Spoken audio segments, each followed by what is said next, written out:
de la Convention de la diaspora gabonaise de nous inviter à cet échange. Et nous remercions également ceux qui ont bien voulu accepter de venir échanger avec nous. Nous vous félicitons pour l'organisation de votre rentrée politique et ceux qui ont suivi mon parcours depuis mes premières déclarations le 30 août, au cours desquelles j'ai indiqué mes divergences avec Ali Bongo parce que tout simplement il ne voulait pas accepter le fait que ce n'est pas nous qui avions gagné les élections. J'avais indiqué clairement que je ne rentrais pas dans le camp de l'opposition parce que à mon âge et pour le temps que je fais, je ne suis plus demandeur de quoi que ce soit et que je me mettais simplement à la disposition du peuple gabonais pour faire la vérité.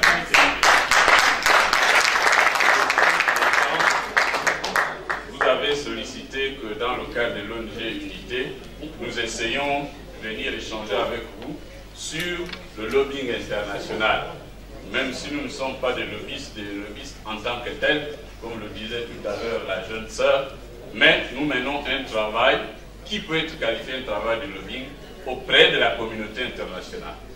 Et c'est cela peut-être sur lequel on devrait s'entretenir, étant entendu qu'il y a une étape importante qui a été franchie, c'est le vote par le Parlement européen d'une résolution qui, premièrement, reconnaît que l'élection a été, le processus électoral a été particulièrement opaque, extrêmement opaque, et en matière diplomatique, des termes de cette nature, lorsqu'ils sont utilisés, cela signifie ce que cela veut dire. Et qu'en même temps, ils estiment que les résultats sont particulièrement douteux et que cela met en cause la légitimité de M. Ali Bongo Ondimba en tant que président de la République gabonaise. C'est ce que nous nous disions déjà au niveau national et nous sommes aidés en cela par la communauté internationale, notamment l'Union européenne, mais bien qu'avant que l'Union européenne ne puisse prendre ces résolutions, ne rende son rapport, il y a eu déjà à Libreville des déclarations de la communauté internationale à travers l'ambassade des États-Unis, à travers l'ambassade de France qui a exprimé la position française, à travers le NDI qui a fait un rapport et dont le président Afrique a fait une déclaration publique, à travers également les partis politiques français, notamment les dirigeants du parti politique, le Parti socialiste français, qui ont pris position en exprimant clairement, en émettant des doutes sur la sincérité du processus électoral au Gabon, y compris aussi des dirigeants de la droite française. Il y a également eu des dirigeants allemands, dont les eurodéputés allemands John Linen, qui est l'une des têtes de proue de l'ensemble de l'observation qui a été menée et du rapport qui a été rédigé, ainsi que de la résolution qui a été adoptée dernièrement, après le couac de Nairobi, où, bien malheureusement, nos frères africains ont rencontrer une difficulté à s'exprimer en faveur de la démocratie au Gabon parce que les représentants gabonais, soi-disant représentant le peuple gabonais en tant que parlementaire, mais en réalité constitués essentiellement, même pas essentiellement, intégralement, de ceux qui ne représentent que les collectivités locales sans représenter le peuple parce que les seuls représentants du peuple, c'est un président de la République ou bien c'est un député. Encore que les élus locaux ne sont des représentants que des populations de leur localité d'élection.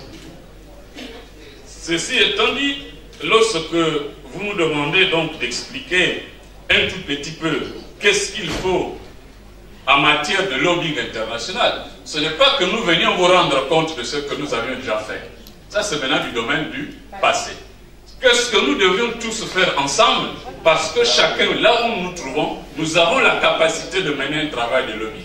Qu'est-ce que nous devrions faire ensemble, à l'international, en France, en Europe, en Amérique, en Afrique aussi, parce que l'Afrique aussi fait partie de l'international, pour que la pression internationale s'accentue et que cette pression internationale constitue un appui important à la lutte menée par les Gabonaises et les Gabonais nous-mêmes pour faire en sorte que notre pays soit définitivement libéré de la tyrannie. C'est à cette question que je vais essayer moi de répondre pour simplement dire que la contribution de la communauté internationale à venir ne sera que fonction de la demande des libertés et des libérations exprimées par le peuple gabonais. Premièrement, on va essayer rapidement de déterminer au niveau de quels endroits nous pourrons agir à l'international et terminer pour que ces endroits qu'on doit indiquer puissent réellement fonctionner et contribuer à faire en sorte que la tyrannie se désintègre. Il nous faut particulièrement mener des actions bien ciblées au niveau de la diaspora comme au niveau du Gabon sur le terrain.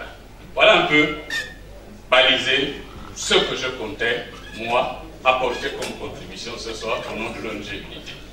Premièrement, les suites attendues de la communauté internationale. Il faut distinguer deux communautés internationales. Une communauté internationale qui va appliquer le droit onusien dans sa généralité, et l'autre communauté internationale qui, en appliquant le droit onusien, est tenue aussi à appliquer un droit particulier, c'est le droit de la relation Afrique, Caraïbes, Pacifique et Union européenne à travers l'accord de Cotonou. Nous allons donc commencer par l'Union européenne parce que ce sont les premiers, ce sont ceux qui, dernièrement, venaient de réagir. Aujourd'hui, après que le Parlement européen ait adopté la résolution dont la synthèse est connue par nous tous, on ne reviendra pas là-dessus, on n'a pas beaucoup de temps puisqu'on nous a dit que nous maintenant c'est 10 minutes. On va faire vite. Donc, après que le Parlement européen ait adopté la résolution, il reste la partie la plus difficile et la plus coriace. C'est la mise en œuvre de la résolution du Parlement européen. Et cette mise en œuvre, elle doit être sollicitée et obtenue par les services européens de l'action extérieure, qui est chapeauté, dirigé, enfin, qui est une structure technique qui travaille autour du haut représentant pour les affaires étrangères et la politique européenne de sécurité et de défense. C'est une dame pour le moment qui assure le rôle de haut représentant et c'est à son niveau qu'elle doit être porteuse de propositions concrètes venant du service européen de l'action extérieure sous forme de proposition du processus de mise en œuvre de cette résolution. Et ce processus obéit à deux principales étapes. Une étape définie par l'article 8 de l'accord de Cotonou et l'autre étape définie par l'article 96 de l'accord de Cotonou. L'article 8 institue un dialogue politique entre les différentes parties à l'accord de Cotonou. Ce dialogue politique est une procédure souple qui permet à chaque partie d'échanger sur les modalités de règlement de la difficulté qui est apparue en matière notamment de la conditionnalité politique, notamment en ce qui concerne les éléments essentiels que sont l'état des droits, les droits de l'homme et les valeurs démocratiques. Nous étions même étonnés, nous, de constater la réaction épidémique de la junte au pouvoir. On ne leur demande qu'une chose, l'application de l'article 8, qui est un dialogue prévu dans l'accord, un accord qui date de 2000, qui a été révisé en 2005, qui a été révisé en 2010, et en révisant ça en 2010, on n'a omis aucune réserve.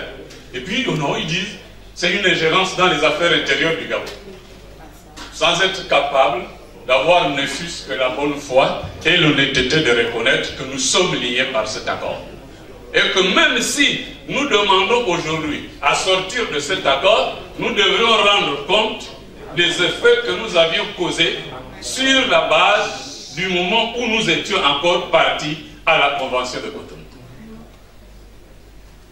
L'article 8 étant souple, l'article 96, lorsque l'article 8, le dialogue politique, ce n'est pas le dialogue d'Ali Bongo, ce n'est pas le dialogue du président élu Jean Ping, c'est le dialogue en relation avec l'Union européenne, qui doit essayer de trouver, ensemble avec les différentes parties, une position qui soit acceptable pour tout le monde. Et en la matière, on ne consulte pas seulement les représentants du pouvoir de fait, ni celui qui a été élu par le peuple gabonais et tous ceux qui l'entourent, mais on consulte aussi la société civile. C'est ça, c'était au niveau de l'article 8. Maintenant, lorsque l'article 8 ne produit pas de fait, dans le cadre de ce dialogue politique, on passe à une étape beaucoup plus rigoureuse, celle de l'article 96, et là il y a un processus de consultation qui est engagé. Cette consultation commence dans un délai de 30 jours après l'invitation qui est formulée par les parties concernées. Et au bout de ces 30 jours, la consultation commence, et elle doit durer un maximum de 120 jours, parce qu'on sait que la mauvaise foi aidant, il y a beaucoup de dirigeants qui peuvent faire du dilatoire, faire traîner les choses. Si au bout de 120 jours, il n'y a toujours pas de résultat, et c'est là que commence l'affaire de sanctions qui peuvent être prononcées, soit en termes de suspension de l'ensemble de l'accord, ou encore un ensemble d'abord de mesures intermédiaires, comme les sanctions ciblées ou sanctions intelligence qui visent les individus. Et ces sanctions ciblées ne vont pas seulement concerner les États membres de l'Union européenne, ça peut aussi concerner les autres États du monde libre qui ne sont pas forcément membres de l'Union européenne. Ils peuvent aussi, dans un débat de participation à l'universalité des droits de l'homme et à l'indivisibilité de ces droits, prendre aussi des mesures de sanctions ciblées. Tout cela, si ça ne marche toujours pas, c'est en ce moment que l'ensemble de la communauté onusienne est sollicitée pour faire appliquer le principe de la responsabilité internationale de protéger un peuple en danger. Et là, il faut une autorisation du Conseil de sécurité des Nations Unies. Cette autorisation du Conseil de sécurité des Nations Unies est importante parce que il est établi que lorsqu'en République démocratique du Congo, en 2006, lors des élections présidentielles en 2006 au Congo, il est établi que l'Union européenne était intervenue pour protéger Jean-Pierre Bemba lorsque les forces de sécurité et de défense régulières ont voulu attaquer le quartier général de Jean-Pierre Bemba en 2006. Ce sont les forces de l'Union européenne qui ont protégé le QG de Jean-Pierre Bemba. Mais ils ont agi dans quel cadre? Parce qu'il y avait une force européenne, et fort RDC, qui était envoyée à la demande de l'Union européenne dans le cadre de la politique extérieure de sécurité et défense, qui était envoyée à RDC, qui était là-bas pour protéger l'ensemble du processus électoral. Et donc, ils avaient, avant d'y aller, et c'est ce que l'Union européenne fait toujours, ils avaient sollicité et obtenu une autorisation du Conseil de sécurité des Nations Unies sous chapitre 7. Et c'est donc ce qui leur donnait le pouvoir d'agir militairement dans un pays étranger. Nous, lorsque les élections se sont passées dernièrement à Libreville, il n'y avait pas une force internationale sur autorisation du Conseil de sécurité. Donc même la force française ne pouvait pas intervenir. Elle ne pouvait intervenir qu'au cas où les ressortissants français ou les intérêts français étaient en danger pour protéger leurs ressortissants ou les ressortissants d'autres États étrangers dans le cadre de ce qu'on appelle une intervention d'humanité. Pas humanitaire, mais d'humanité. Intervenir autrement, sans autorisation du Conseil de sécurité, sans une intervention d'humanité, sans une intervention humanitaire, c'est ce qu'on appelle une ingérence dans les affaires intérieures de notre État. Voilà, c'est ça la situation.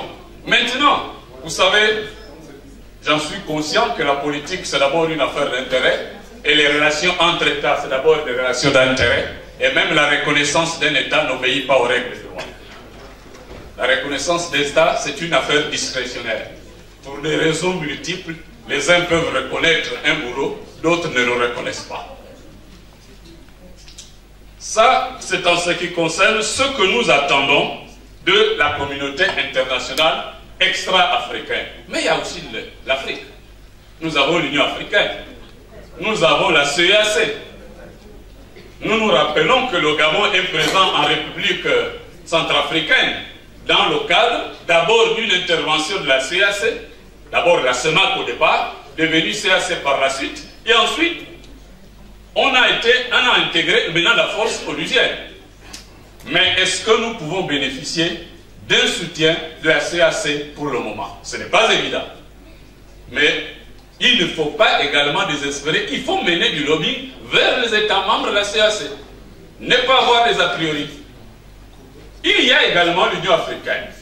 Même s'ils ont été discrets dans le cadre du rendu de leur rapport, alors que l'Union européenne est venue faire un rapport beaucoup plus solennel, en le rendant public solennellement, il y a également des actions à mener auprès des dirigeants africains pour que l'Union africaine et les différents États africains, progressivement, essayent de comprendre que la cause aujourd'hui défendue par le peuple gabonais n'est pas seulement une cause du peuple gabonais, c'est une cause des Africaines et des Africains.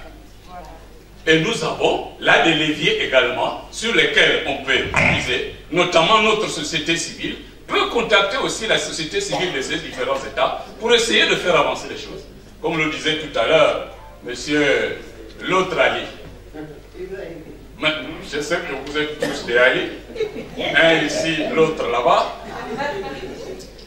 Et dans le même sens, au lieu que nous croyons qu'il y aurait seulement certains d'entre nous qui aurions peut-être la possibilité de mener du lobbying à l'international, vous avez là un travail de lobbying au niveau de la diaspora à mener auprès des ambassades, des différents États membres de l'Union européenne, des États, des ambassades d'États libres.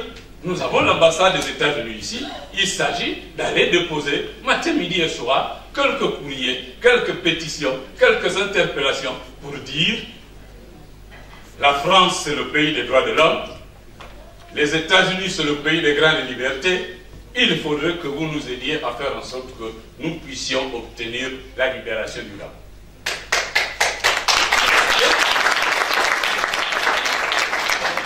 Et sur ce premier point, je voudrais rapidement terminer pour dire le discours qu'il faut adresser aux anciennes puissances européennes et nouvelles puissances européennes. C'est de leur dire, en tant qu'anciennes puissances européennes, ils avaient le statut d'anciennes puissances européennes, esclavagistes et colonisatrices. Il y a là une occasion en or qui leur est offerte pour devenir assez rapidement de nouvelles puissances européennes libératrices de peuples opprimés d'Afrique. Et là, on amorcerait une nouvelle ère de relations partenariales entre les peuples d'Afrique et les peuples d'Europe, avec de nouveaux paradigmes, étant entendu que ces peuples d'Europe sont constitués essentiellement de jeunes intellectuels. Ces peuples d'Afrique sont constitués aussi de jeunes intellectuels. Intellectuels formés en Europe, formés en Amérique, formés partout dans le monde, branchés dans les réseaux sociaux, où tout ce qui se passe à 1000 lieues est suivi en direct. Je ne suis pas capable de dire en live parce que je ne sais pas parler anglais. Nous sommes dans un monde nouveau, dans une ère nouvelle. Et nous pensons que les peuples européens d'aujourd'hui et de demain ont tout à gagner à ouvrir une nouvelle page et à être perçus dans 50 ans, dans un siècle, comme étant des peuples qui ont contribué, aider les peuples africains à obtenir la libération et sortir de la tyrannie et de l'oppression qu'ils subissent de la part des tyrans africains.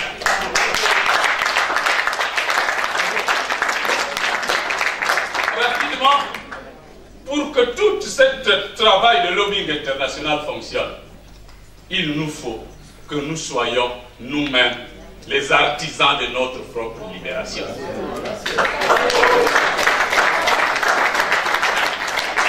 Vous me direz, oui, mais monsieur Moudounga, et pourtant vous êtes le plus grand tambourineur du Parti démocratique gabonais. Oui. J'ai occupé de très hautes fonctions au sein du PDG, en tant que parti, y compris UJPDG pendant 8 ans. Un record que n'a atteint aucun autre président de l'UJPDG, même pendant le parti unique. J'ai été à la structure la plus élevée du PDG, le comité permanent du bureau politique. Il n'y avait que 18 personnes dans tout le Gabon. 2 par province, 2 mois depuis la création jusqu'à ma démission.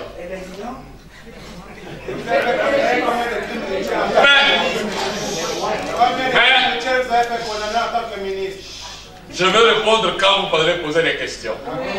Mais n'oubliez pas cette question. Je ne peux pas. Donc, ils sont libres, on est en démocratie. Et je voudrais dire que tout dépendra de la façon dont nous devrions travailler. Regardez, on a suivi toute la semaine dernière. J'ai entendu des Gabonais dire, mais comment on peut réprimer de jeunes enfants qui ne demandent qu'à obtenir le paiement de leur bourse, arriérés de bourse, encore les bourses au pluriel, qui ne demandent qu'une chose, des meilleures conditions d'études et le retour de leurs enseignants dans les salles de classe. On les réprime avec les gaz lacrymogènes. Mais comment faire pour que ces forces de sécurité soient également poursuivies en justice? Sur ces 2 questions que les Gabonais se posaient, moi je vais vous donner 2 petites réponses pour comprendre la profondeur du problème. D'abord, les élèves à qui on interdit d'avoir droit à l'école. J'en parle en tant qu'ancien ministre de l'Éducation nationale pendant 4 ans et demi. N'oublions pas une chose. Il y a eu les États généraux de l'éducation sous Louis Gaston Maïla en 1983. États généraux de l'éducation en 2010 sous Séraphin Mounonga. États généraux de l'enseignement supérieur en 1998. Je ne sais plus si c'était sous Fabien Oroneux Sono ou bien sous des prédécesseurs. Aucune résolution de ces 3 États généraux n'a été appliquée au Gabon. Mais pourquoi? Ça prouve ce que j'ai démissionné. Et les autres ont été démis. Pourquoi ce n'est pas fait? Mais tout simplement parce que Blaise Pascal avait enseigné et personne ne s'en souvient. Blaise Pascal avait dit: le savant est derrière Dieu, mais devant le roi. Un roi, c'est un tyran. Et tous les rois tyrans ont toujours proclamé une chose: au-dessus de moi, il n'y a que Dieu. Si au-dessus de lui, il n'y a que Dieu, et Blaise Pascal, lui, il a dit que le savant est derrière Dieu, c'est vrai, mais il est au-dessus du roi. Si un tyran favorise l'école dans sa tyrannie, il risque d'y avoir des savants au-dessus de lui, alors qu'il ne veut pas d'intermédiaire entre lui. C'est pour ça que, politiquement, on vous dit avancer, demandez aux techniciens de réfléchir, apportez-nous de belles conclusions, vous amenez les conclusions, la mise en œuvre n'est pas au rendez-vous. Et aucun front n'est dégagé. Les États généraux de l'éducation de 2010, du pré-primaire à l'enseignement supérieur à la recherche scientifique, jusqu'à la jeunesse et sport, et à la formation professionnelle, avaient prévu qu'il suffit de dégager, en 10 ans, 66 milliards par an. Pendant 10 ans, on réglerait beaucoup de problèmes du système éducatif gabonais. Pendant que la moyenne d'investissement en éducation en Afrique est de 17%, le Gabon n'a même pas atteint 11% jusqu'à ce jour. La raison c'est là. La deuxième chose, oui, mais pourquoi les enfants qui demandent l'éducation, ils sont réprimés par des mercenaires cagoulés, les mêmes qui sont allés réprimer les employés du pétrole, les mêmes qui ont réprimé le 31 jusqu'au 23 septembre. Pourquoi on ne les poursuit pas? Mais on ne peut pas les poursuivre au Gabon. Parce qu'en l'an 2010, il a été adopté une disposition particulièrement unique dans le Code de procédure pénale gabonais. L'article 513 du Code de procédure pénale. Faisant croire que c'est pour protéger les forces de sécurité. Mais en réalité, c'est pour protéger les mercenaires, de sorte qu'il n'y ait jamais de poursuite. Parce que, en réalité, seuls ne sont armés que les mercenaires. Vos frères et sœurs, qui sont dans les forces de sécurité et de défense, lorsqu'on les amène dans un front, pour aller maintenir de l'ordre. Ils n'ont presque pas d'armes. Et lorsqu'ils ont des armes, ils n'ont pas de munitions. Et ils sont infiltrés par un petit groupe. Eux, ils constituent la masse. Et un petit groupe de mercenaires est chargé de les infiltrer et qui n'ont que des noms de code. Même ceux qui sont avec eux, parmi les patriotes, gens des armes, sans armes, ils ne savent pas leur vrai nom. Donc quand ils arrivent, alors que le chef même n'a pas donné l'ordre de tirer, l'ordre vient d'ailleurs, ils font le carnage, et nos frères et sœurs qui sont dans les corps n'ont qu'à assumer la responsabilité, les mercenaires, ni vus, ni connus. Et bien sûr, si on engage les poursuites judiciaires, le chef qui avait la mission de donner l'ordre risque de dire « j'ai pas donné l'ordre ». Mais alors qui a tiré si vous n'avez pas donné l'ordre? Si on ouvre une enquête, on risque de débeller les chevaux et peut-être de retrouver les mercenaires. Et à partir de ce moment, on comprendra que l'ordre est venu du recruteur des mercenaires qui est lui assis au palais du bord de mer. C'est pour cela qu'en 2010, pour protéger ces mercenaires, il a été introduit à un article 513 du Code de procédure pénale. Allez-y lire ça, vous allez comprendre que c'est une catastrophe. Et en tant que garde des Sceaux, ministre de la Justice, je commence à répondre aux jeunes qui ont posé des questions. J'ai fait faire réviser et le Code pénal et le Code de procédure pénale pour enlever toutes ces aspérités. Et ça a été gardé à la Cour constitutionnelle, qui n'a pas trouvé d'éléments d'inconstitutionnalité, incapable d'en trouver, elle a préféré faire le dilatoire en s'asseyant dessous pour que les délais de ratification par l'Assemblée nationale et le Sénat puissent expirer et que les textes tombent en caducité. L'article 513 dit ceci: pour qu'un militaire puisse faire l'objet d'une instruction judiciaire, il faudrait que l'instruction soit menée par un magistrat du 7e groupe. 7e groupe, au Gabon, magistrat de l'ordre judiciaire, il n'y a que 2. Et il ne peut pas y avoir 3. Il n'y a que 2. C'est le président de la Cour de cassation et le procureur général près de la Cour de cassation. Entre les deux, qui peut être juge d'instruction? Personne. Donc, impossible de mener une instruction judiciaire. Deuxième est que, pour juger un militaire dans ces différentes questions-là, il faudrait que le jugement soit fait par un collège composé de 5 magistrats. Mais tous du 7e groupe. Au 7e groupe, il n'y a que 2. Et le procureur général ne peut pas juger parce que c'est une autorité de poursuite. Elle n'est pas une autorité de jugement. C'est un magistrat du parquet, ce n'est pas un magistrat du siège. Et à partir de ce moment, il ne reste qu'un qui peut juger. C'est le premier président de la Cour de cassation. Or, il ne peut pas juger seul parce que le jugement doit se faire en respectant le principe de collégialité. Conclusion. Qu'est-ce que nous devrons faire? Nous devrons tous faire en sorte que, ici dans la diaspora, vous alliez partout porter le message des Gabonaises et des Gabonais, le message du peuple gabonais. Et j'ai résumé le message qu'il faut dire aux Européens. Aux Américains, on leur dit le message qui est propre aux Américains. Pays de liberté. En respectant les lois et règlements des différents pays dans lesquels nous agissons. Il faut le faire conformément à la loi. D'autres disent oui, mais nous on veut recourir à la force en allant faire la guerre au Gabon. Si nous commençons par des actions violentes, malheureusement, la légitimité de la lutte va être érodée. Et puis les conséquences collatérales. Et ensuite les séquelles.